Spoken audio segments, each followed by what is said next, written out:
ಮಿಂಚುತ್ತಾ ಹೊಳೆಯುವ ನಕ್ಷತ್ರವೇ ನಕ್ಷತ್ರ ಭೂಮಿಗೆ ಬರ್ತೀಯ ಮಿಂಚುತ್ತಾ ಹೊಳೆಯುವ ನಕ್ಷತ್ರವೇ ನಕ್ಷತ್ರ ಭೂಮಿಗೆ ಬರ್ತೀಯ ನಾನೀಗ ಬಂದೇನು ಸ್ನೇಹಿತರೆ ನಿಮ್ಮ ಜೊತೆಯಲ್ಲಿ ಟ್ವಿಂಕಲ್ ಆಗಿ ಜೊತೆಯಲ್ಲಿ ಕೂತು ಹಾಡು ಹಾಡೋಣ ಅದ್ಭುತವಾದ ಕತೆ ಹೇಳೋಣ ಮೋಡದ ನಕ್ಷತ್ರ ಗೆಳತಿ ನೀನು ಟ್ವಿಂಕಲ್ ಟ್ವಿಂಕಲ್ ಗೆಳತಿ ನೀನು ಜೊತೆಯಲ್ಲಿ ಕೂತು ಹಾಡೋಣ ಅದ್ಭುತವಾದ ಕತೆ ಹೇಳೋಣ ಜೊತೆಯಲ್ಲಿ ಕೂತು ಹಾಡೋಣ ಅದ್ಭುತವಾದ ಕತೆ ಹೇಳೋಣ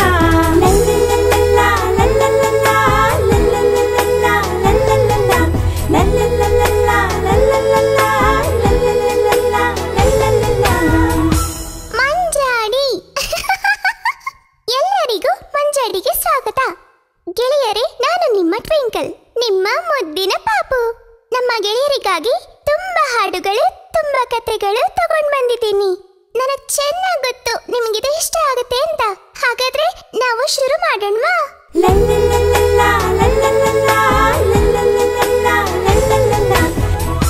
ಮಂಜಾಡಿ ಮೊದಲು ಸ್ವಲ್ಪ ಜಾನಪದ ಗೀತೆ ಹಾಡೋಣ ನನ್ನ ಗೆಳೆಯರಿಗಾಗಿ ಹಾಡಿ ರಂಜಿಸೋಕೆ ಇರೋ ಹಾಡುಗಳದು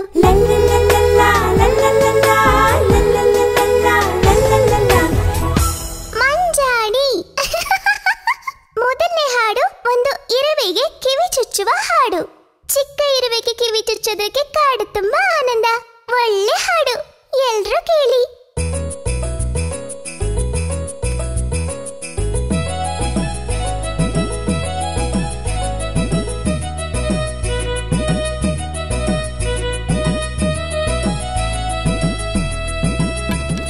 ಪುಟ್ಟ ಇರುವೆಗೆ ಕಿವಿ ಚುಚ್ಚಲು ಕಾಡಲಿ ತುಂಬಾ ಆನಂದ ಊರವರು ಬಂದ್ರು ನೆಂಟರು ಬಂದ್ರು ಕೇಳಿದವರೆಲ್ಲ ಬಂದಿದ್ದರು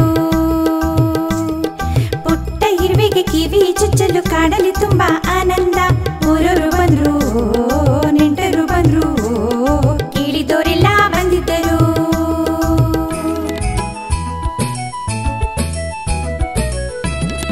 ಅಕ್ಕಿ ತಗೊಂಡು ಇಲಿಯು ಬಂತು ಇಲಿಯು ಬಂತು ಸೌದೆ ತಗೊಂಡು ಕಾಡಾನೆ ಬಂತು ಕಾಡಾನೆ ಬಂತು ಊಟ ಬಡಿಸೋಕೆ ನೊಣ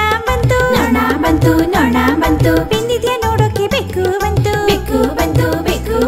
ಬೇಳೆ ಹಾಕಿ ಪಾಯಸ ಮಾಡಿ ವಿಧವಾಗಿ ಪಲ್ಯ ಮಾಡಿದರು ಬೇಳೆ ಹಾಕಿ ಪಾಯಸ ಮಾಡಿ ವಿಧವಾಗಿ ಪಲ್ಯ ಮಾಡಿದರು ಊರರು ಬಂದ್ರು ನೆಂಟರು ಬಂದ್ರು ಕೇಳಿದವರೆಲ್ಲ ಬಂದಿದ್ದರು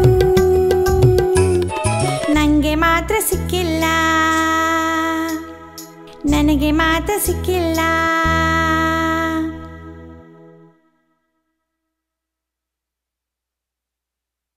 ಪುಟ್ಟ ಇರುವೆಗೆ ಕಿವಿ ಚುಚ್ಚಲು ಕಾಡಲಿ ತುಂಬಾ ಆನಂದ ಊರವರು ಬಂದ್ರು ನೆಂಟರು ಬಂದ್ರು ಕೇಳಿದವರೆಲ್ಲ ಬಂದಿದ್ದರು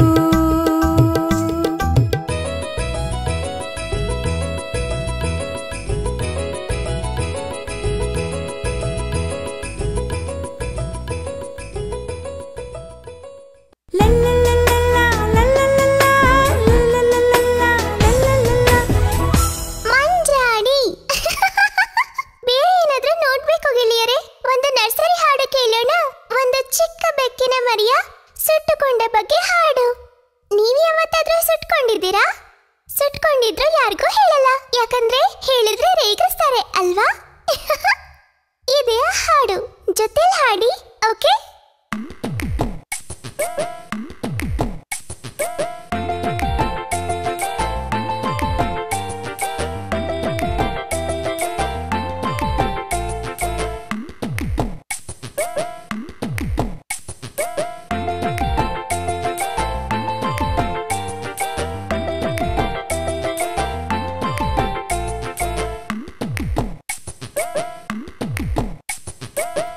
ಬೆಕ್ಕು ಹಸಿವಿನಿಂದ ಮನೆಯೊಳಗೆ ಬಂತು ಕಾಯಿಸಿ ಇಟ್ಟ ಹಾಲನ್ನು ನಾಲ್ಗೆಯಿಂದ ನೆಕ್ತು ಚಿಕ್ಕ ನಾಲ್ಗೆ ಸುಟ್ಟುಕೊಂಡು ಪಾಪ ಬೆಕ್ಕು ಹೇಳ್ತು ಮ್ಯಾವ್ ಮ್ಯಾವ್ ಮ್ಯಾವ್ ಮ್ಯಾವ್ ಮ್ಯಾವ್ ಮ್ಯಾವ್ ಲಲ್ಲಲ್ಲಲ್ಲ ಲಲ್ಲಲ್ಲಲ್ಲ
ದಟ್ಟನೆಯ ಕಾಲನ್ನು ಇಡುತ್ತಾ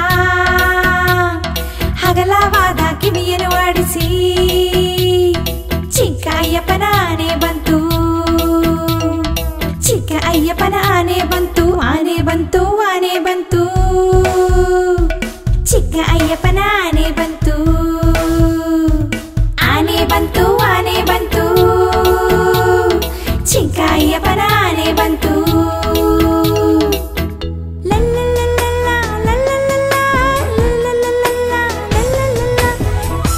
ಮಂಜಾಡಿ ತುಂಬಾ ಚೆನ್ನಾಗಿರೋ ಒಂದು ಜಾನಪದ ಗೀತೆ ಮುಂದೆ.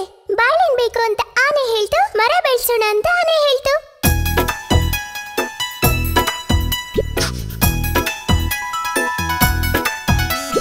ಬಾಳೆ ಬೇಕು ಆನೆ ಹೇಳಿತು, ಮರ ಬೆಳೆಸೋಣ ಆನೆ ಹೇಳಿತು.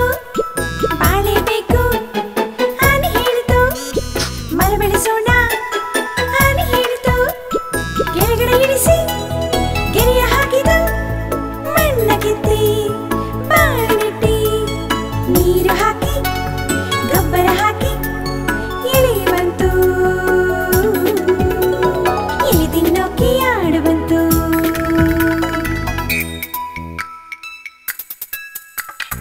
ಆಮೇಲೆ ಮತ್ತೆ ಯಾರು ತಿನ್ನಬಾರದು, ಎಲೆ ಕೂಡ ಕಾಣಬಾರದು, ಸುತ್ತ ಬೇಲಿ ಕಟ್ಟೋಣ ನೋಡ ಸಹ ಬರಬಾರದು. ಬಾಳಬೇಕು ಆನೆ ಹೇಳಿತು, ಮರ ಬೆಳೆಸೋಣ ಆನೆ ಹೇಳಿತು. ಬಾಳೆ ಬೇಕು ಆನೆ ಹೇಳಿತು, ಮರ ಬೆಳೆಸೋಣ ಆನೆ ಹೇಳಿತು. ಲಲ್ಲಲಾಲ ಲಲ್ಲಲಾಲ ಲಲ್ಲಲಾಲ ಲಲ್ಲಲಾಲ ಲಾಲಲಾಲ ಲಾಲಲಾಲ ಲಾಲಲಾಲ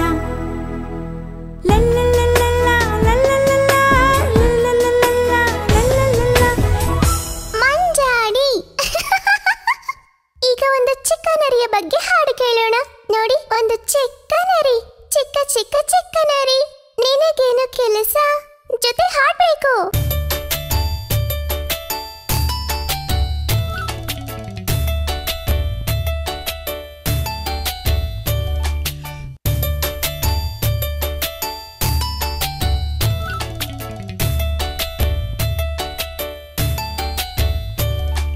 ಚಿಕ್ಕ ಚಿಕ್ಕ ನರಿಯೇ ನಿನಗೇನು ಕೆಲಸ,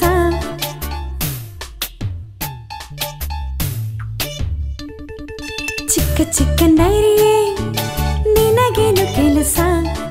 ನದಿ ಹತ್ರ ಹೋಗ್ಬೇಕು, ಬಿದಿರು ಕಡ್ಡಿ ತರಬೇಕು, ಕಾಯುತ್ತಾ ಇರ್ಬೇಕು, ಸೇತುವೆ ಏರ್ಬೇಕು, ಆಕಾಶ ನೋಡ್ಬೇಕು, ಯಾವಾಗ್ಲೂ ಕೂಗ್ಬೇಕು ಕೂ ಕೂ ಕೂ.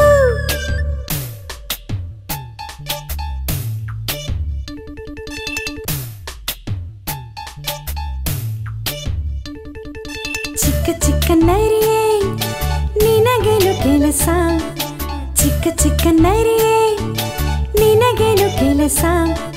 ನದಿ ಹತ್ರ ಹೋಗ್ಬೇಕು, ಬಿದಿರು ಕಡ್ಡಿ ತರಬೇಕು, ಕಾಯುತ್ತಾ ಇರ್ಬೇಕು, ಸೇತುವೆ ಏರ್ಬೇಕು, ಆಕಾಶ ನೋಡ್ಬೇಕು, ಯಾವಾಗ್ಲೂ ಕೂಗ್ಬೇಕು ಕೂ ಕೂ ಕೂ.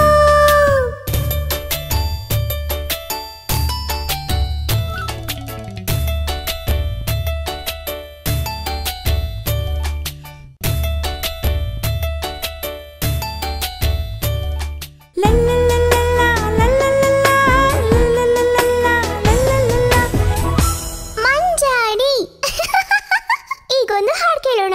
ಗೆಳೆಯರಿಗೆ ಹಾಡೋಕ್ಕೆ ಒಂದು ಜಾನಪದ ಗೀತೆ, ಮಳೆ ಬಗ್ಗೆ ಒಂದು ಗೀತೆ, ಬನ್ನಿ ಕೇಳೋಣ.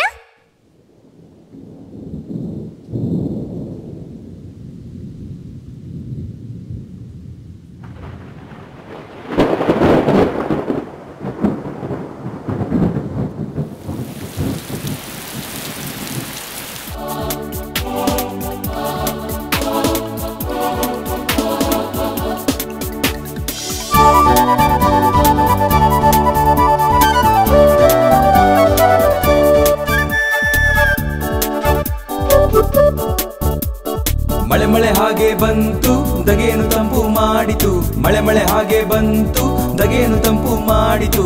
ಮಳೆ ಮಳೆ ಮಳೆ ಮಳೆ ಬಂತು ಕಾಡು ನದಿಯು ತುಂಬಿತು, ಮಳೆ ಮಳೆ ಮಳೆ ಮಳೆ ಮಳೆ ಮಳೆ ಮಳೆ ಮಳೆ ಕಪ್ಪೆ ಜಿಗಿದು ಕುಣಿಯಿತು. ಮಳೆ ಮಳೆ ಮಳೆ ಮಳೆ ಬಂತು ಕಾಡು ನದಿಯು ತುಂಬಿತು, ಮಳೆ ಮಳೆ ಮಳೆ ಮಳೆ ಮಳೆ ಮಳೆ ಮಳೆ ಮಳೆ ಕಪ್ಪೆ ಜಿಗಿದು ಕುಣಿಯಿತು.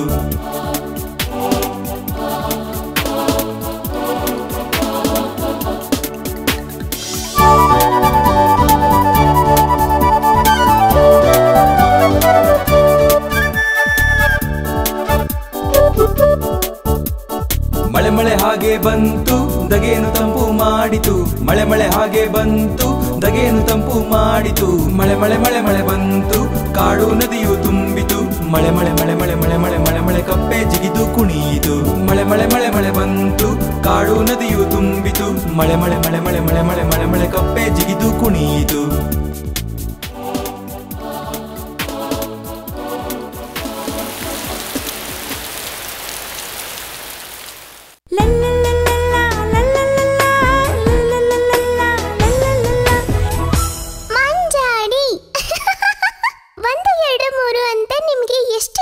ಬರುತ್ತೆ 5ವರೆಗೂ 10ವರೆಗೂನಾ? ಸರಿ, ಬೇಗ ಎಣಿಸೋತರ ಒಂದು ಹಾಡು ಹಾಡೋಣ. ನಿಮ್ಗೆ ಹಾಡು ಇಷ್ಟ ಆಗೋದಕ್ಕೆ 1ರಿಂದ 10ವರೆಗೂ ಎಣಿಸೋದಕ್ಕೆ ಕಲಿಬಹುದು. ಕೇಳೋಣ.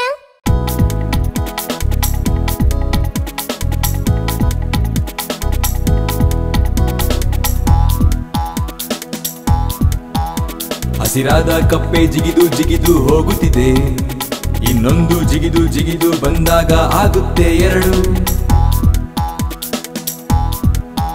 ಎರಡು ಹಸಿರಾದ ಕಪ್ಪೆಗಳು ಜಿಗಿದು ಹೋಗುತ್ತಿವೆ ಇನ್ನೊಂದು ಜಿಗಿದು ಜಿಗಿದು ಬಂದಾಗ ಆಗುತ್ತೆ 3 ಹಸಿರಾದ ಕಪ್ಪೆಗಳು ಜಿಗಿದು ಹೋಗುತ್ತಿವೆ ಇನ್ನೊಂದು ಜಿಗಿದು ಜಿಗಿದು ಬಂದಾಗ ಆಗುತ್ತೆ 4 ಹಸಿರಾದ ಕಪ್ಪೆಗಳು ಜಿಗಿದು ಹೋಗುತ್ತಿವೆ ಇನ್ನೊಂದು ಜಿಗಿದು ಜಿಗಿದು ಬಂದಾಗ ಆಗುತ್ತೆ 5 ಹಸಿರಾದ ಕಪ್ಪೆಗಳು ಜಿಗಿದು ಹೋಗುತ್ತಿವೆ ಇನ್ನೊಂದು ಜಿಗಿದು ಜಿಗಿದು ಬಂದಾಗ ಆಗುತ್ತೆ 6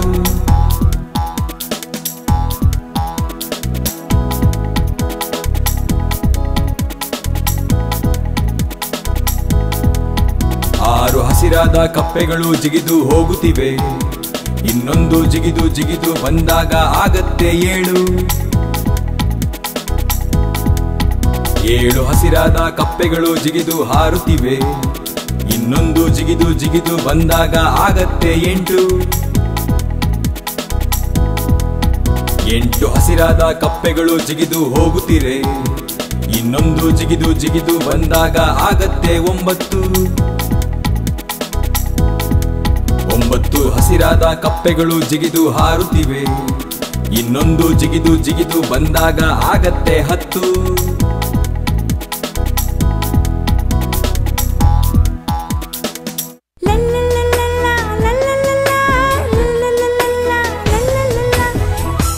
ಮಂಜಾಡಿ ತುಂಬಾ ಚೆನ್ನಾಗಿರೋ ಅದ್ಭುತವಾದ ಕತೆ ಈಗ ಬರುತ್ತೆ. ಪಂಚತಂತ್ರದಲ್ಲಿ ಇರುವ ಈ ಕತೆಗಳು ಒಳ್ಳೆ ಪಾಠ ಹೇಳ್ಕೊಡೋ ಕತೆ ಇದು, ಕೇಳಿ.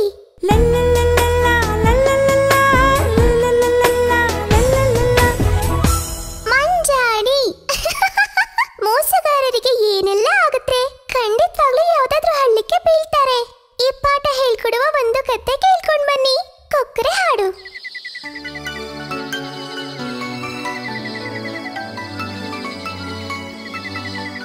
ಒಂದು ಕಾಡಿನ ಮಧ್ಯಭಾಗದ ಕೊಳದಲ್ಲಿ ತುಂಬಾ ಮೀನುಗಳು ಹಾಗೂ ಸಿಗಡಿಗಳು ವಾಸ ಮಾಡ್ತಿದ್ವು.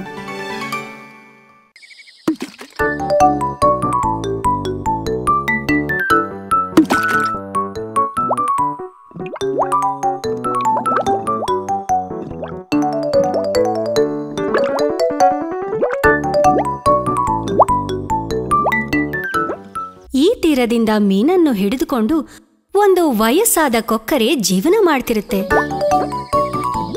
ವಯಸ್ಸು ಜಾಸ್ತಿ ಆದ ಕಾರಣ ಕೊಕ್ಕರೆಗೆ ಮೀನು ಹಿಡಿಯೋದು ಕಷ್ಟ ಆಗ್ತಿತ್ತು.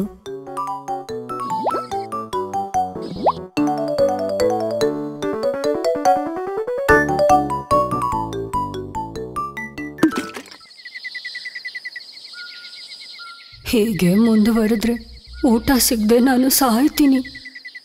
ಒಂದು ಉಪಾಯ ಮಾಡಬೇಕು.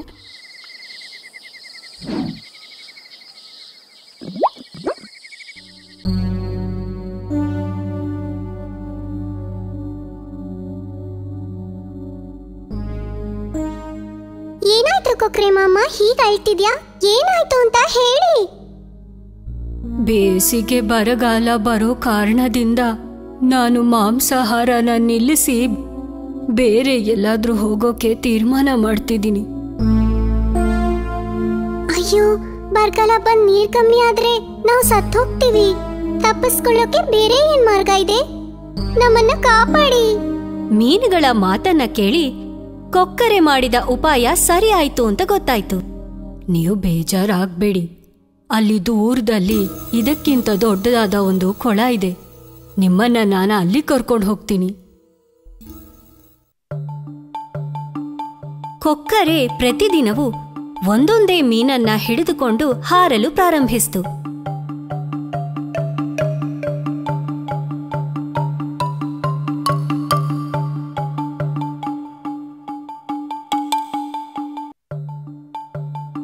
ಹಾಗಿರುವಾಗ ಸೀಗಡಿಯ ಸಮಯ ಬಂತು.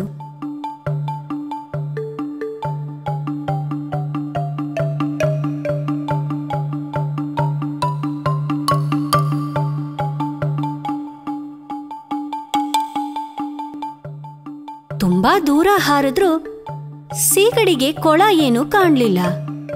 ಎಲ್ಲಿ ಕೊಕ್ರೆ ಅಂಕಲ್ ದೊಡ್ಡ ಕೊಳ? ನೋಡೋ ಪೆದ್ದ, ಕೊಳನೂ ಇಲ್ಲ, ನೀರೂ ಇಲ್ಲ. ಮೀನುಗಳನ್ನ ತಿಂದು ನನಗ್ ಸಾಕಾಯ್ತು. ಇವತ್ತು ನೀನಾಗಿದ್ದು ಒಳ್ಳೇದಾಯ್ತು. ಸೀಗಡಿ ತುಂಬಾ ಹೆದರ್ಕೊಂಡಿತು. ತಪ್ಪಿಸ್ಕೊಳ್ಳೋಕೆ ಯಾವ ದಾರಿನೂ ಮುಂದಿಲ್ಲ. ಮೇಲಿಂದ ಕೆಳಗ್ ಬಿದ್ರೆ ಸಾವು ಕಟ್ಟಿಟ್ಟದ್ದು. ಈ ಮೋಸ್ಕಾರ ಕೊಕ್ರೆ ತಿಂದು ಬಿಡ್ತಾನೆ. ಆದ್ರೆ ಈ ಮೋಸಗಾರನಿಗೆ ಒಂದು ಪಾಠ ಕಲಿಸ್ಬೇಕು.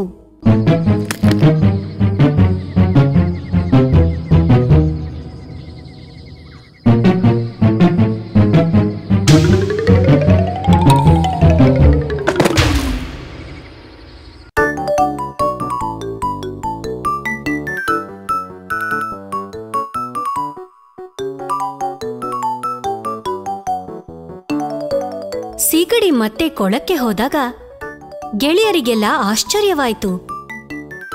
ಅಲ್ಲಿ ನಡೆದದ್ದೆಲ್ಲ ವಿಸ್ತರಿಸಿ ಹೇಳ್ದ. ಎಲ್ಲರೂ ಸೀಗಡಿಯ ಧೈರ್ಯವನ್ನ ಮೆಚ್ಚಿದ್ರು.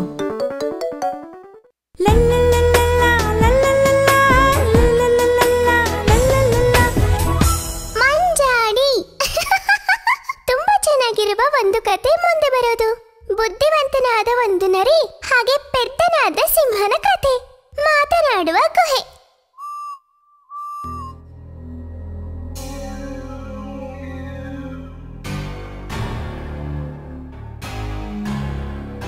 ಒಂದು ದಿನ ವಿಕ್ರಮ್ ಎನ್ನುವ ಸಿಂಹ ತುಂಬಾ ಹಸುವಿನಿಂದ ಕಾಡಿನಲ್ಲಿ ನಡೆದಾಡುತ್ತಾ ಇರುತ್ತದೆ. ನಡೆದು ನಡೆದು ಸುಸ್ತಾದ ವಿಕ್ರಮ ಆಯಾಸದಿಂದ ಒಂದು ಮರದ ಬಳಿ ಕೂರುತ್ತದೆ.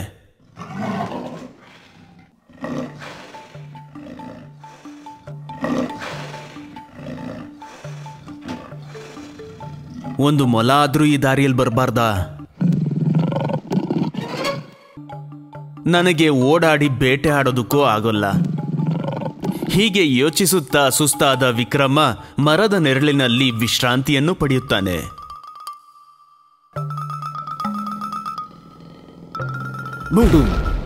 ಒಂದು ಬಂಡೆಕಲ್ಲು ಬಿದ್ದ ಶಬ್ದ ಕೇಳಿಸುತ್ತದೆ. ಬೇಸರಗೊಂಡ ವಿಕ್ರಮ ಶಬ್ದ ಬಂದ ಸ್ಥಳಕ್ಕೆ ಹೋಗುತ್ತಾನೆ. ಆಹಾ, ಅಲ್ಲೊಂದು ಗುಹೆ. ವಿಕ್ರಮ ಗುಹೆ ಬಳಿ ಹೋಗಿ ಅದರ ಸುತ್ತ ಓಡಾಡುತ್ತಾನೆ. ಮಣ್ಣಿನ ಮೇಲೆ ಹೆಜ್ಜೆ ಗುರುತು ಕಾಣಿಸುತ್ತದೆ.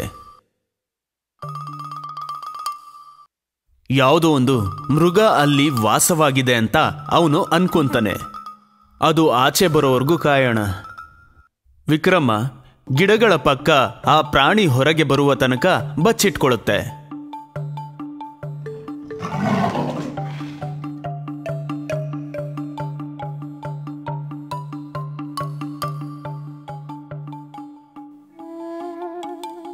ತುಂಬಾ ಸಮಯ ಕಳೆದರೂ ಕೂಡ ಆ ಕಡೆ ಒಂದು ಪ್ರಾಣಿಯೂ ಬಂದಿಲ್ಲ. ಆಗ ವಿಕ್ರಮನಿಗೆ ಒಂದು ಉಪಾಯ ಉಳಿಯುತ್ತದೆ. ನಾನು ಈ ತರ ಹೊರಗಡೆ ಕಾಯ್ತಾ ಇದ್ರೆ ಸಾಲಲ್ಲ. ಒಂದು ವೇಳೆ ನಾನು ಆ ಪ್ರಾಣಿಯನ್ನು ಹಿಡಿಯುವಾಗ ಜಿಗಿದು ತಪ್ಪಿಸಿಕೊಂಡರೆ ಗುಹೆಯ ಒಳಗಡೆ ಹೋಗಿ ಕುಳಿತುಕೊಳ್ಳೋಣ.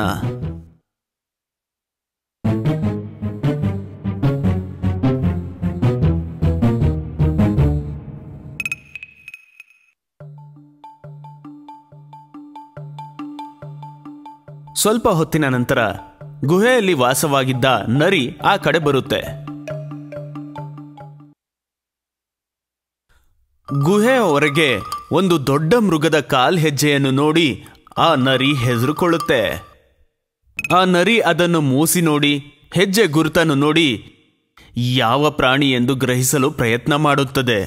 ಏನೇ ಆಗಲಿ ಒಳಗಡೆ ಹೋಗೋದು ಅಪಾಯ, ಏನಾದರೂ ಉಪಾಯ ಮಾಡಬೇಕು ಅಂತ ನರಿ ತೀರ್ಮಾನ ಮಾಡ್ತು. ಅದು ಗುಹೆ ಹೊರಗೆ ನಿಂತು ಕೂಗಲು ಪ್ರಾರಂಭಿಸಿತು. ಕೇಳಪ್ಪ ಗುಹೆ, ನಾನು ಯಾವಾಗ್ಲೂ ಬರುವಾಗ ನನ್ನ ಹೆಸರಿಡ್ದು ಕೂಗ್ತಿದ್ದಲ್ಲ.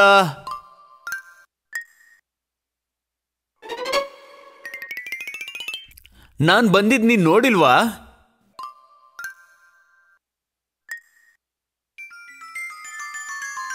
ಮತ್ತೆ ಪ್ರತಿಕ್ರಿಯಿಸಿಲ್ಲ ಅಂದ್ರೆ ನರಿ ವಾಪಸ್ ಹೋಗುತ್ತೆ ಅಂತ ವಿಕ್ರಮ ಹೆದರ್ಕೊಂಡ. ನೀನ್ ಬಂದಿದ್ದು ನಾನ್ ನೋಡ್ದೆ, ಬೇಸರಗೊಳ್ದೆ ಒಳಗ್ ಬಾ.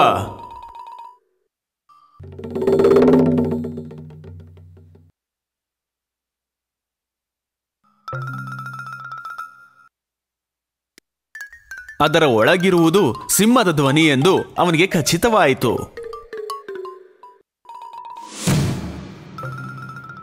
ನರಿ ಅಲ್ಲಿಂದ ಕೂಡ್ಲೇ ಓಡಿ ಹೋಯಿತು.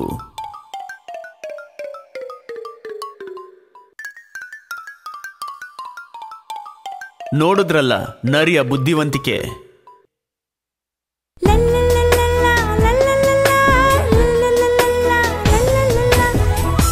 ಮಂಜಾಡಿ ಒಗ್ಗಟ್ಟಲ್ಲಿ ಬಲವಿದೆ.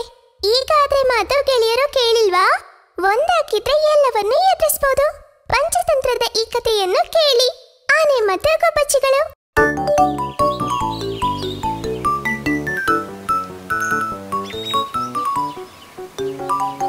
ಕಾಡಿನ ಒಂದು ಮರದ ಮೇಲೆ 2 ಗುಬ್ಬಚ್ಚಿಗಳು ಗೂಡು ಮಾಡಿ ವಾಸ ಮಾಡ್ತಿತ್ತು.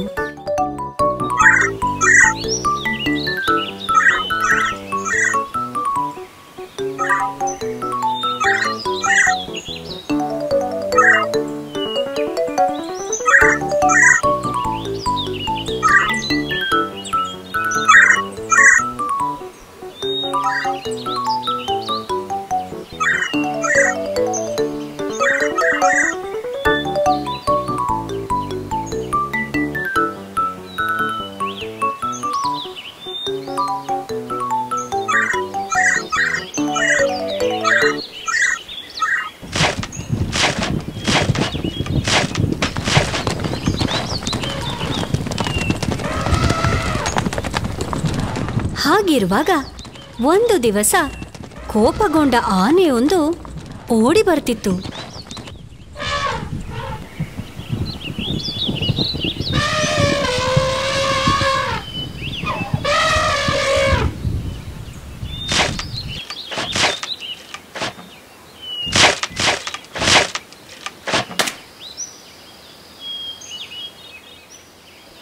ನಮ್ಮ ಮೊಟ್ಟೆಗಳನ್ನು ನಾಶ ಮಾಡಿದ ಆನೆಗೆ ಒಂದು ಪಾಠ ಕಲಿಸ್ಬೇಕು. ಗುಬ್ಬಚ್ಚಿ ಹೇಳಿತು. ತನ್ನ ಸಂಗಾತಿಯನ್ನ ಕರೆದುಕೊಂಡು ತನ್ನ ಗೆಳೆಯನಾದ ಮರಕುಟಕನ ಹತ್ರ ಹೋಗಿ ಸಹಾಯ ಕೇಳ್ತು. ಅದು ಸರಿನೇ, ದುಷ್ಟನಾದ ಆನೆಗೆ ಒಂದು ಪಾಠ ಕಲಿಸ್ಬೇಕು. ಮತ್ತೆ ಅವನ ತೊಂದರೆ ಯಾರಿಗೂ ಇರಬಾರ್ದು. ಆದ್ರೆ ನಾವು ಏನ್ ಮಾಡಕ್ಕಾಗತ್ತೆ? ಮರಕುಟಿಕ ಒಂದು ಬಾರಿ ಯೋಚನೆ ಮಾಡಿದ. ನಂಗೊಬ್ಬ ಗೆಳೆಯ ಇದ್ದಾನೆ, ತೀರದ ಹತ್ರ ಇರೋ ಕಪ್ಪೆರಾಯ. ತುಂಬ ಬುದ್ಧಿ ಅವನಿಗೆ. ಒಂದು ಪಕ್ಷ ಅವನು ನಮಗೆ ಸಹಾಯ ಮಾಡ್ಬೋದು.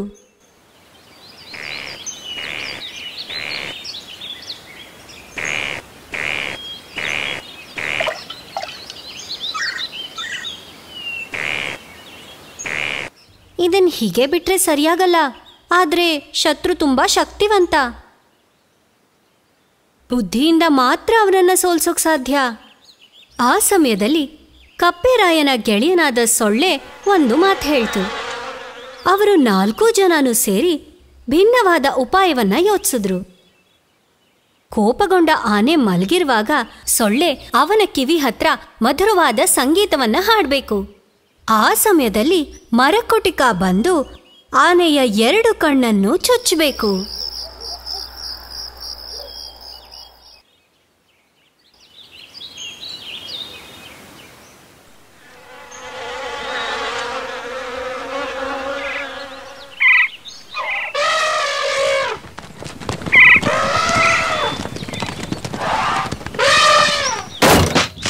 ಕೋಪಗೊಂಡ ಆನೆ ಕಣ್ಣು ಕಾಣದೆ ಎಲ್ಲೆಲ್ಲಿಯೋ ಓಡಾಡಿ ಸುಸ್ತಾಗಿ ದಾಹ ಉಂಟಾಯಿತು. ನೀರು ಕುಡಿಯೋದಕ್ಕಾಗಿ ಅವನು ಕಿರುಚಾಡ್ದ. ಕಪ್ಪೆರಾಯ ಆಗ ಬೆಟ್ಟದ ಹತ್ರ ಬಚ್ಚಿಟ್ಕೊಂಡು ಶಬ್ದ ಮಾಡೋದಕ್ಕೆ ಪ್ರಾರಂಭಿಸ್ದ. ಕಪ್ಪೆರಾಯನ ಶಬ್ದ ಕೇಳಿ ನೀರು ಇರಬಹುದು ಅಂತ ತಿಳಿದುಕೊಂಡು ಆನೆ ಓಡು ಹೋಗಿ ದೊಡ್ಡ ಹಳ್ಳಕ್ಕೆ ಬೀಳ್ತಾನೆ. ನೋಡಿದ್ರಲ್ಲ ಆ ದುಷ್ಟನ ವಿಧಿ.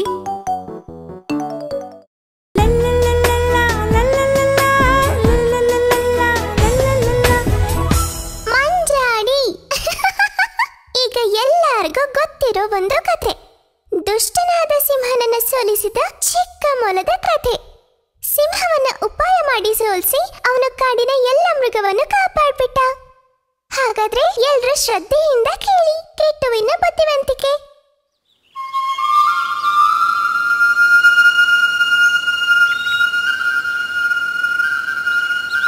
ಒಂದಾನೊಂದು ಕಾಲದಲ್ಲಿ ವಿಕ್ರಮ ಎಂಬ ದುಷ್ಟ ಸಿಂಹ ಒಂದು ಕಾಡಲ್ಲಿ ವಾಸವಾಗಿತ್ತು. ಆಕ್ರಮಿಯು, ಅಹಂಕಾರಿಯು, ಕ್ರೂರ ಆಗಿದ್ದ ಆ ಸಿಂಹ ಬೇರೆ ಪ್ರಾಣಿಗಳನ್ನು ಹೆದರಿಸುವುದು, ಬೇಟೆಯಾಡುವುದು ವಿಕ್ರಮನ ಆಟ.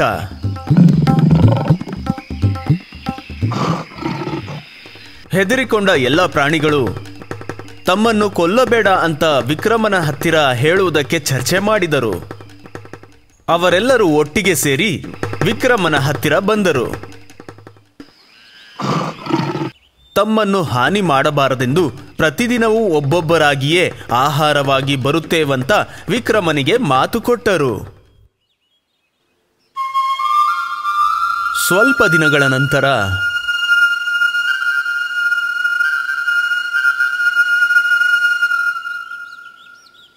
ಅವರು ಹೇಳಿದಂತೆಯೇ ಕೋತಿ, ಜಿಂಕೆ, ಕೋಣ ಈ ಥರ ಒಂದೊಂದು ಪ್ರಾಣಿಗಳನ್ನು ವಿಕ್ರಮ ತಿಂದು ಹಾಕಿದ್ದ.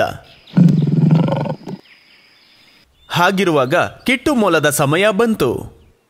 ಸಿಂಹ ತನ್ನನ್ನು ತಿನ್ನುವುದನ್ನು ಯೋಚಿಸುವುದಕ್ಕೂ ಕೂಡ ಆಗಲಿಲ್ಲ. ಹೋಗದಿದ್ದರೆ ವಿಕ್ರಮ ಮತ್ತೆ ತೊಂದರೆಯನ್ನು ಶುರು ಮಾಡುತ್ತಾನೆ. ಹೇಗಾದರೂ ಮಾಡಿ ತಪ್ಪಿಸಿಕೊಳ್ಳಬೇಕು. ಅದಕ್ಕಾಗಿ ಉಪಾಯಗಳನ್ನು ಯೋಚಿಸುತ್ತಾ ಕಿಟ್ಟು ಮುಂದೆ ಹೋದ. ದಾರಿಯಲ್ಲಿ ಅವನಿಗೆ ಒಂದು ಹಳೆ ಬಾವಿ ಕಾಣಿಸಿತು. ಕುತೂಹಲದಿಂದ ಕಿಟ್ಟು ಅದರ ಒಳಗೆ ನೋಡಿದ. ಬಾವಿಯಲ್ಲಿ ತನ್ನ ಪ್ರತಿಬಿಂಬವನ್ನು ನೋಡಿದಾಗ ಕಿಟ್ಟುವಿಗೆ ಒಂದು ಉಪಾಯ ಒಳಿಯಿತು. ವಿಕ್ರಮನನ್ನು ಸಿಕ್ಕಾಕಿಸುವುದಕ್ಕೆ ಇದೇ ಒಳ್ಳೆ ಉಪಾಯ. ಕಿಟ್ಟು ಮೆಲ್ಲಗೆ ವಿಕ್ರಮನ ಹತ್ತಿರ ಹೋಯಿತು. ನೀನು ಇಷ್ಟೊತ್ತು ಎಲ್ಲಿ ಹೋಗಿದ್ದೆ? ನನಗೆ ಹಸಿವು ತಾಳಕ್ಕಾಗಲ್ಲ. ಬೇಗ ಬಾ, ಬಂದು ನನ್ನ ಮುಂದೆ ನಿಲ್ಲು. ನೀವು ನನ್ನ ಕ್ಷಮಿಸಬೇಕು. ನಾನು ಬರೋ ದಾರಿಯಲ್ಲಿ ಮತ್ತೊಂದು ಸಿಂಹ ನನ್ನನ್ನು ತಡೆಯಿತು. ಬರೀ ಅಷ್ಟೇ ಅಲ್ಲ, ಅವನು ನಿಮ್ಮ ಮೇಲೆ ಸವಾಲು ಹಾಕ್ದ. ಕಾಡಿನ ರಾಜ ಅವನೇ ಅಂತ ಹೇಳ್ದ. ಅವನ ಕೈಯಿಂದ ತುಂಬ ಕಷ್ಟಪಟ್ಟು ತಪ್ಪಿಸ್ಕೊಂಬಂದೆ. ವಿಕ್ರಮ ತುಂಬ ಕೋಪಗೊಂಡ. ಕಾಡಿಗೆಲ್ಲ ಕೇಳುವ ಹಾಗೆ ಅವನು ಗರ್ಜಿಸಿದ. ಏನು, ಈ ಕಾಡಲ್ಲಿ ಮತ್ತೊಂದು ಸಿಂಹವ? ಅವನ ಕತೆ ಮುಗಿಸಿದ ನಂತರವೇ ನಿನ್ನನ್ನು ತಿಂತೀನಿ. ಕಿಟ್ಟು ಮೊಲ ಆ ವಿಕ್ರಮನನ್ನು ಬಾವಿಯ ಹತ್ತಿರ ಕರ್ಕೊಂಡು ಹೋಯ್ತು. ನೋಡು, ಅವನು ಆ ಬಾವಿ ಒಳಗಿದ್ದಾನೆ. ವಿಕ್ರಮ ಕೋಪದಿಂದ ಆ ಬಾವಿಯ ಹತ್ತಿರ ಹೋಗಿ ಒಳಗಡೆ ನೋಡುತ್ತದೆ. ನೀರಿನಲ್ಲಿ ತನ್ನ ಪ್ರತಿಬಿಂಬವನ್ನು ಕಂಡ ವಿಕ್ರಮ ಕೋಪದಿಂದ ಗರ್ಜಿಸುತ್ತಾನೆ.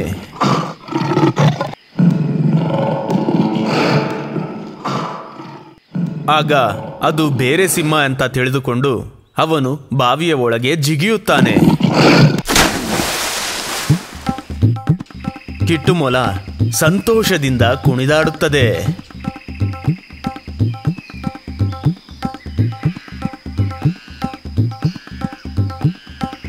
ಅವನು ಹೋಗಿ ಎಲ್ಲ ಪ್ರಾಣಿಗಳಿಗೂ ಹೇಳುತ್ತಾನೆ.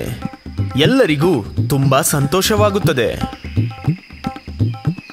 ಎಲ್ಲರೂ ಕಿಟ್ಟುವಿನ ಬುದ್ಧಿಶಕ್ತಿಯನ್ನು ಪ್ರಶಂಸಿಸಿದರು.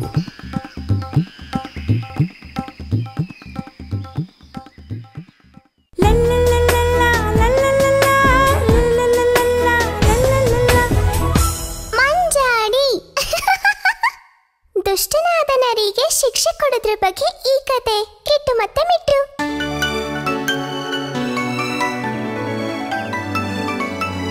ಒಂದು ಕಾಡಿನ ಬಳಿ ಇರುವ ಗ್ರಾಮದಲ್ಲಿ ಕುಟ್ಟ ಹಾಗೂ ಮಿಟ್ಟ ಎಂಬ ಮೇಕೆಗಳು ಇದ್ದವು.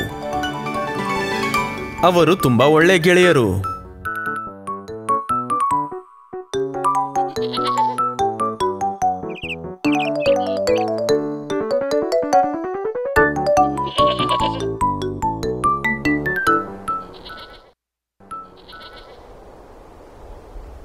ಕಾಡಿನಿಂದ ಊರಿಗೆ ಬಂದ ಜಂಬುವನ್ ಎಂಬ ನರಿ ಒಂದು ದಿವಸ ಅವರನ್ನು ನೋಡಿತು. ತುಂಬ ದಟ್ಟವಾಗಿ ಮಾಂಸಗಳನ್ನು ತುಂಬಿರುವ ಆ ದೇಹವನ್ನು ನೋಡಿ ಅವನಿಗೆ ಆಸೆ ಆಯಿತು.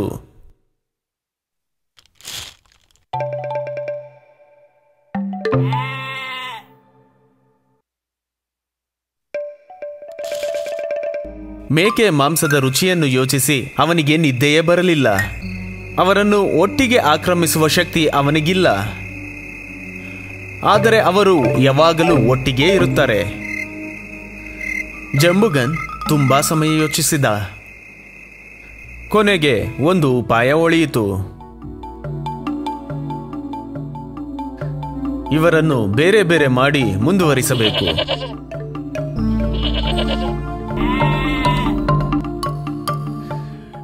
ಕಿಟ್ಟು ನೀರನ್ನು ಕುಡಿಯಲು ಹೋದಾಗ ನರಿ ಮುಟ್ಟುವಿನ ಹತ್ತಿರ ಹೋಯಿತು. ಮುಟ್ಟ, ನಾನು ನಿನ್ನ ಹತ್ರ ಸ್ವಲ್ಪ ರಹಸ್ಯಗಳನ್ನು ಹೇಳಬೇಕು. ನನ್ನ ಹತ್ರನಾ? ಮುಟ್ಟ, ನಾನು ನಿನ್ನ ತುಂಬ ದಿನದಿಂದ ನೋಡ್ತಾ ಇದ್ದೀನಿ. ನೀನು ತುಂಬ ಶಕ್ತಿವಂತ, ಕಿಟ್ಟುಗಿಂತ ಶಕ್ತಿವಂತ. ಶಕ್ತಿ ಇದೆ ಅಂತ ತಿಳ್ಕೊಂಡ್ರೆ ಸಾಲಲ್ಲ, ಅದನ್ನ ತೋರಿಸ್ಬೇಕು. ಅದ್ಯಾಕೆ? ನೀನು ಶಕ್ತಿವಂತ ಅಂತ ತೋರಿಸಿದ್ರೆ ವನದೇವತೆ ನಿನ್ಗೆ ವರ ಕೊಡುತ್ತೆ. ವಿಚಿತ್ರವಾದ ಶಕ್ತಿ ನಿನಗೆ ಬಂದು ಸೇರುತ್ತೆ. ಒಂದು ಪಕ್ಷ ನೀನೇ ಊರಿನ ನಾಯಕ ಆದ್ರೂ ಆಗ್ಬೋದು. ಸುಮ್ಮನೆ ಆಟ ಆಡ್ಕೊಂಡು ಜೀವನ ಹಾಳು ಮಾಡ್ಕೋಬೇಡ. ನೀನ್ ಹೇಳೋದು ನಿಜನಾ? ಶಕ್ತಿ ತೋರಿಸೋದಕ್ಕೆ ನಾನೇನ್ ಮಾಡಬೇಕು? ನರಿಗೆ ಸಂತೋಷವಾಯಿತು, ತನ್ನ ಉಪಾಯ ನೆರವೇರ್ತಿದೆ ಅಂತ. ಮಿಟ್ಟು, ನೀನು ಕುಟ್ಟುನ ಜಗಳಕ್ಕೆ ಕರಿಬೇಕು. ಅವನನ್ನು ಸೋಲಿಸಿ ನಿನ್ನ ಶಕ್ತಿ ತೋರಿಸ್ಬೇಕು. ನರಿ ಅಷ್ಟನ್ನು ಹೇಳಿಕೊಂಡು ನದಿಯ ತೀರಕ್ಕೆ ಹೋಯಿತು. ಮಿಟ್ಟು ಹತ್ರ ಹೇಳ್ದ ಅದೇ ವಿಷಯಗಳನ್ನ ಕಿಟ್ಟು ಹತ್ರನೂ ಹೇಳ್ದ. ಮಿಟ್ಟುವನ್ನು ಪೈಪೋಟಿ ಮಾಡಲು ಕರೆಯೋಕೆ ಹೇಳಿತು. ನರಿಯ ಬುದ್ಧಿ ಫಲಿಸಿತು.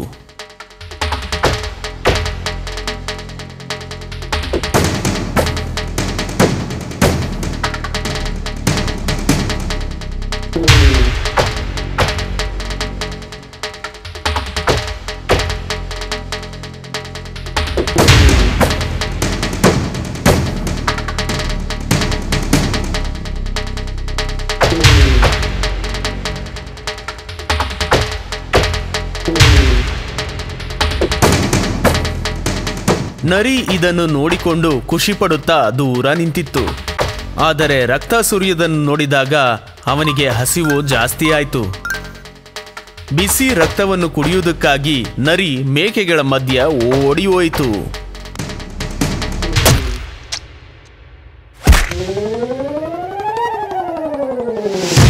ನೋಡಿದ್ರ, ದುಷ್ಟನಿಗೆ ಸಿಕ್ಕ ಶಿಕ್ಷೆ.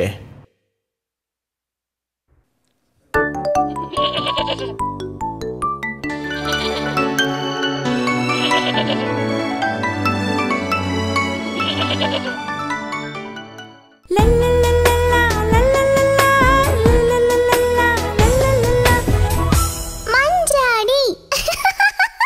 ಮುಂದಿನ ಕತೆ ಯಾವುದು ಅಂತ ಗೊತ್ತಿದ್ಯಾ? ಆಗ ಮೊಲ ಮತ್ತೆ ಆಮೆ ಸ್ಪರ್ಧೆ ಮಾಡಿದ ಕತೆ. ಆಮೆ ಮೊಲ ಸ್ಪರ್ಧೆ ಮಾಡಿದ್ರೆ ಯಾರು ಗೆಲ್ತಾರೆ ನೋಡೋಣ ಬನ್ನಿ. ಆಮೆ ಮತ್ತು ಮೊಲ.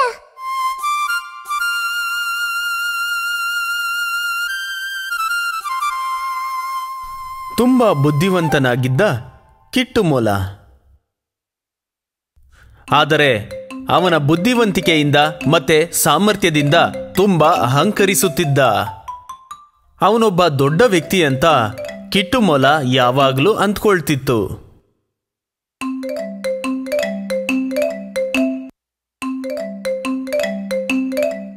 ಅದು ಮಾತ್ರ ಅಲ್ಲ, ಸಮಯ ಸಿಕ್ಕಾಗೆಲ್ಲ ಅವನು ಬೇರೆ ಪ್ರಾಣಿಗಳನ್ನು ರೇಗಿಸುತ್ತಿದ್ದ. ಒಂದು ದಿವಸ ಕಿಟ್ಟು ಆಮೆಯನ್ನು ನೋಡಿ ತುಂಬಾ ರೇಗಿಸಿತು. ಆಮೆ ತುಂಬಾ ನಿಧಾನಕ್ಕೆ ನಡೆಯುತ್ತದೆಂದು, ಇರುವೆಗಳು ಕೂಡ ಆಮೆಗಿಂತ ವೇಗವಾಗಿ ನಡೆಯುತ್ತದೆ ಎಂದು ಹೇಳಿದ. ಆಮೆ ಕಿಟ್ಟುವಿನ ಮಾತುಗಳನ್ನು ಕೇಳಿ ಬೇಜಾರಾಗಿ ಅಳುವುದಕ್ಕೆ ಶುರು ಮಾಡಿತು. ಕಿಟ್ಟು ಮತ್ತೆ ತನ್ನ ಬುದ್ಧಿವಂತಿಕೆಯ ಬಗ್ಗೆ ಮಾತನಾಡಲು ಶುರು ಮಾಡಿದ. ತಾನು ತುಂಬಾ ವೇಗವಾಗಿ ಓಡುತ್ತೇನೆಂದು ಅಹಂಕಾರದಿಂದ ಕೂಗಿದ. ಅದರ ಜೊತೆಗೆ ಕಾಡಿನ ಎಲ್ಲಾ ಪ್ರಾಣಿಗಳ ಜೊತೆಗೂ ಸ್ಪರ್ಧೆ ಮಾಡಲು ಕರೆದನು. ಈ ಅಹಂಕಾರಿ ಮೊಲಕ್ಕೆ ಒಂದು ಪಾಠ ಕಲಿಸಲೇಬೇಕು. ಆಮೆ ತೀರ್ಮಾನ ಮಾಡಿತು. ನಿನ್ನ ಜೊತೆ ಸ್ಪರ್ಧೆ ಮಾಡಲು ನಾನಿದ್ದೇನೆ, ಆಮೆ ಹೇಳಿತು. ಕಿಟ್ಟು ಬೆಚ್ಚಿಬಿದ್ದನು. ಆದರೂ ಅವನು ಆಮೆಯ ಜೊತೆ ಸ್ಪರ್ಧಿಸಲು ಒಪ್ಪುತ್ತಾನೆ.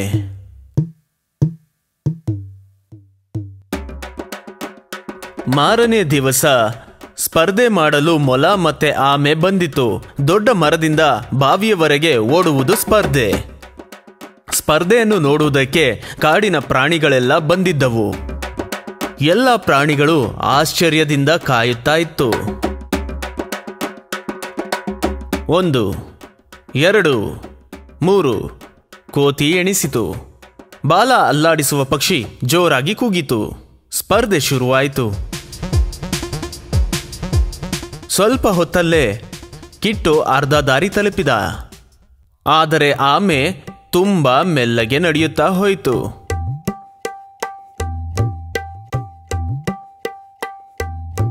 ಸ್ವಲ್ಪ ಹೊತ್ತಲ್ಲೇ ಅರ್ಧ ದೂರ ಹೋಗಿದ ಕಿಟ್ಟುವಿಗೆ ಅಹಂಕಾರ ಶುರುವಾಯಿತು.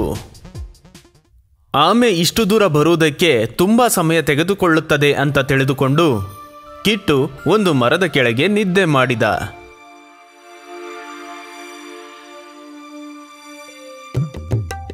ಆದರೆ ಈ ಕಡೆ ಆಮೆ ಮೆಲ್ಲಗೆ ನಡೆದುಕೊಂಡು ಅರ್ಧ ದಾರಿಯನ್ನು ಪಾರು ಮಾಡಿ ಕಿಟ್ಟುವಿನ ಹತ್ತಿರ ಬಂತು. ಮರದ ಕೆಳಗೆ ಸುಖವಾಗಿ ಮಲಗಿದ್ದ ಮೊಲವನ್ನು ನೋಡಿ ಆಮೆ ಹೇಳಿತು, ಅಹಂಕಾರಿ.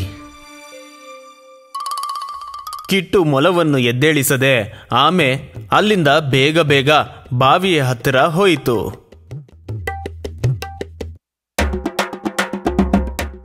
ಅಲ್ಲಿ ಆಮೆ ಬರುವುದನ್ನು ಕಾಯುತ್ತಿದ್ದ ಎಲ್ಲಾ ಮೃಗಗಳು ನೋಡಿದವು. ಕೋತಿ ಬಂದು ಎಬ್ಬಿಸಿದಾಗ ಕಿಟ್ಟುವಿಗೆ ಎಚ್ಚರವಾಯಿತು. ಆಮೆ ಸ್ಪರ್ಧೆಯಲ್ಲಿ ಗೆದ್ದದ್ದನ್ನು ಕೋತಿ ಮೊಲಕ್ಕೆ ಹೇಳಿತು. ಕಿಟ್ಟು ಬೇಸರಗೊಂಡ. ಅವನು ಬಾವಿಯ ಹತ್ತಿರ ಓಡಿ ಹೋದ. ಬಾವಿಯ ಹತ್ತಿರ ಆಮೆಯನ್ನು ನೋಡಿದ ಕಿಟ್ಟು ಬೆರಗಾದ. ಪ್ರಾಣಿಗಳು ಕಿಟ್ಟುವನ್ನು ನೋಡಿ ಅಣುಕಿಸಿದವು. ಆನೆ ಆಮೆಯನ್ನು ತಲೆ ಮೇಲೆ ಎತ್ತಿಕೊಂಡಿತು.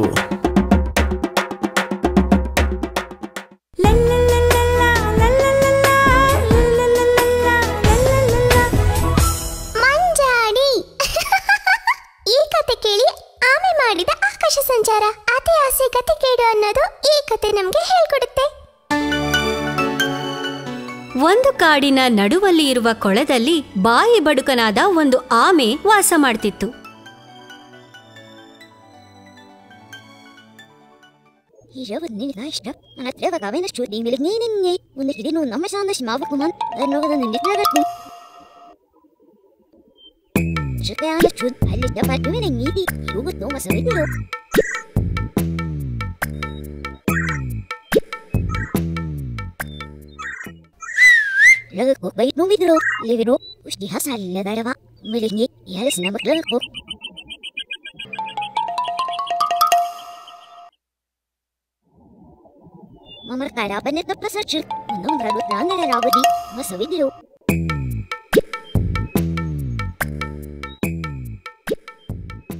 ಆಮೆಯ ತುಂಬಾ ಒಳ್ಳೆ ಗೆಳೆಯರು 2 ಕೊಕ್ಕರೆಗಳು.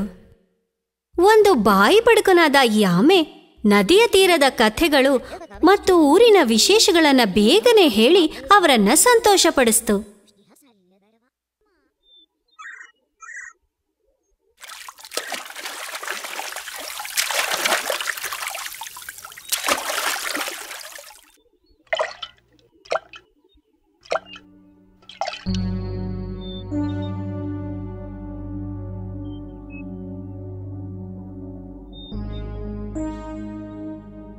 ಹೀಗೆ ಒಮ್ಮೆ ಬೇಸಿಗೆಯ ಕಾಠಿಣ್ಯ ತುಂಬಾ ಜಾಸ್ತಿ ಆಯ್ತು. ಕೊಳದ ನೀರು ಒಣಗಿ ಹೋಯ್ತು. ಇದೇ ತರ ಮುಂದುವರೆದ್ರೆ ಮೀನ್ಗಳ ಜೊತೆ ನಾನು ಸಾಯ್ತೀನಿ. ಹೇಗಾದ್ರೂ ನಾನು ತಪ್ಪಿಸ್ಕೋಬೇಕು.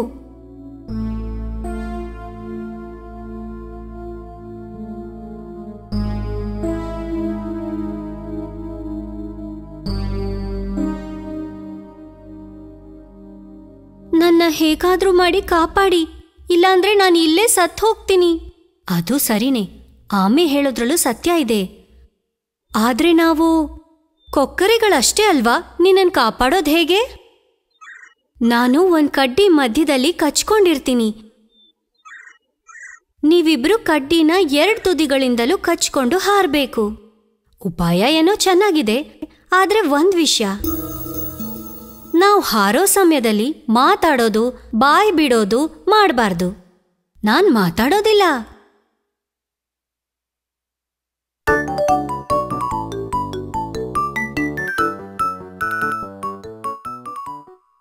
ಆಮೆ ರಾಯ ಮೊದಲನೇ ಬಾರಿ ಹೆದರಿದ್ರು ಆಕಾಶ ಸಂಚಾರ ತುಂಬಾ ಚೆನ್ನಾಗಿ ಆನಂದಿಸ್ತು. ಬಾಯಿ ಬಡಕನಾದ ಈ ಆಮೆಗೆ ಏನೂ ಮಾತಾಡಕ್ಕಾಗ್ದಲೇ ಇರೋ ವಿಷಯ ಮಾತ್ರ ಬೇಜಾರಾಗಿತ್ತು.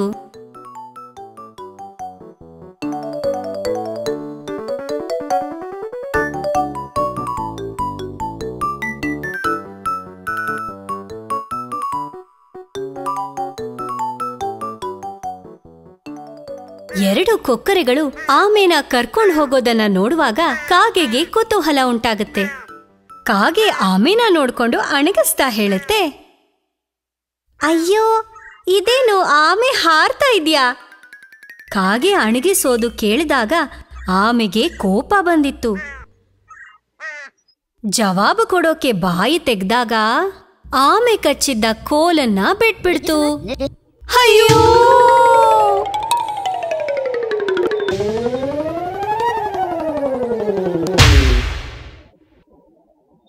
ಆಮೆ ರಾಯನು ತನಗಾದ ಗತಿಗೆ ಸೊರಗಿ ಸೊರಗಿ ಹತಾಶನಾದ.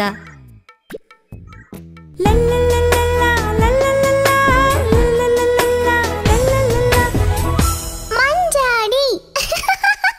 ಹೇಳಿ ಗೆಳೆಯರೇ, ನಿಮ್ಗೆ ಈ ಮಂಜಾಡಿ ಒಳಗಿನ ಹಾಡು ಕಥೆಗಳು ಎಲ್ಲ ಇಷ್ಟ ಆಯ್ತಾ? ಹೊಸ ಹಾಡುಗಳು ಕಥೆಗಳು ತಗೊಂಡು ನಾನು ಮತ್ತೆ ಬರ್ತೀನಿ. ಬಾಯ್ ಬಾಯ್.